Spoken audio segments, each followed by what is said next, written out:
తల్లిదండ్రులు కావాలని మీ కలను సాకారం చేసుకోండి. ఓఎస్ఎస్ ఫర్టిలిటీ వారి తక్కువ ధర సంతానోత్పత్తి చికిత్సతో అపాయింట్మెంట్స్ కొరకు కాల్ చేయండి 7825893604.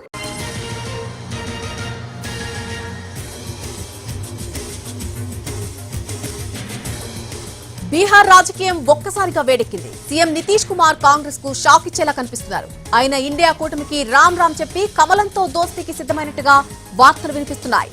జేడీయూ ఎమ్మెల్యేలందరినీ పాట్నాకు పిలిపించారు నితీష్. వారితో ప్రత్యేకంగా సమావేశం కాబోతున్నారు. ఆ వెంటనే నితీష్ రాజీనామా చేస్తారని చెబుతున్నారు. ఆ తర్వాత బీజేపీ మద్దతుతో మరోసారి సీఎం సీటుపై కూర్చుంటారు. ఇక వెంటనే బీహార్ అసెంబ్లీని రద్దు చేసి ఎన్నికలకు వెళ్తారని జేడీయూ వర్గాలంటున్నాయి. వచ్చే లోక్సభ ఎన్నికల్లో బీజేపీతో కలిసి నడవాలని జేడీయూ అధినేత నిర్ణయం తీసుకున్నట్టుగా తెలుస్తోంది. నితీష్ చేరికకు బీజేపీ పెద్దలు కూడా గ్రీన్ సిగ్నల్ ఇచ్చారు. అయితే బీహార్ బీజేపీ నేతలకు సమాచారం లేనట్టుగా తెలుస్తోంది. నితీష్ గురించి తప్పుగా మాట్లాడవద్దని పార్టీ హైకమాండ్ మౌఖిక ఆదేశాలు జారీ చేసింది. నితీష్ కు కేంద్ర మంత్రి పదవిని కమలం పెద్దలు ఆఫర్ చేశారని, బీహార్ లో మాత్రం బీజేపీ అభ్యర్థిని సీఎంగా కూర్చోబెడతారని మరొక ప్రచారం కూడా సాగుతోంది. ఇటు పరిస్థితిని ఆర్జేడీ కూడా సమీక్షిస్తోంది.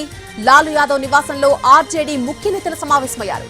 లాలూ ప్రసాద్ యాదవ్ నితీష్ కు ఫోన్ చేసి మాట్లాడారు. కాంగ్రెస్ ముఖ్య నేతలు కూడా నితీష్ ను చల్లబరిచే ప్రయత్నాల్లో పడ్డారు. అయితే నితీష్ మాత్రం కూటమి మారాలన్న నిర్ణయానికే కట్టుబడి ఉన్నట్టుగా తెలుస్తోంది.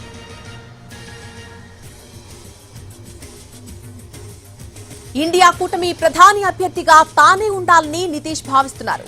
అయితే కాంగ్రెస్ అందుకు అంగీకరించడం లేదు. మరొక వైపు సీట్ల సర్దుబాటు కూడా ఆయన అసంతృప్తికి మరొక కారణం. లలన్ సింగ్ ను పార్టీ అధ్యక్ష బాధ్యతల నుంచి తప్పించి తాను ఆ పదవిలోకి రావడానికి కారణం కూడా ఇదే అంటున్నారు. లలన్ సింగ్ సరిగ్గా లాబింగ్ చేయకపోవడంతో మమతా, కేజ్రీవాల్ కూటమి కన్వీనర్ గా ఖర్గే పేరు ప్రతిపాదించినట్టుగా ఆయన భావిస్తున్నారు. ఆ అసంతృప్తితోనే ఆయన కాంగ్రెస్ పై విమర్శల దాడి పెంచేశారు.